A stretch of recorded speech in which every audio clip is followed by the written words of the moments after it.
Hi, I'm Zach Quinn with Quality Craftsmen, and today I'd like to talk to you about building a safe bathroom for your family. One of the biggest areas of design is the shower space. You can do a zero threshold, meaning that there's no step at all to get into the shower space, or you can do a low step shower.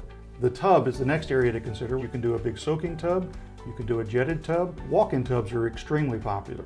Whether it's the water closet, the tub area, or the shower, you want to make sure that it's a safe environment. So we accomplish that by putting in proper grab bars or handholds to make sure that you've got a very safe and stable environment. When you consider your floor drain options, you have a couple selections there as well. You can use a center drain or you can use a long linear drain. It's really important to have the proper waterproofing and drain system built into the design of the space. Maintenance and ease of cleaning is another very important feature when you're considering the design of the shower. It's all about picking the right products for your family to make sure that you've got something that's easy to maintain, easy to keep clean, and you can enjoy it for years to come. I hope this information was helpful for you. When you're ready to take on the design of your bathroom space, I'd love the opportunity to work with you.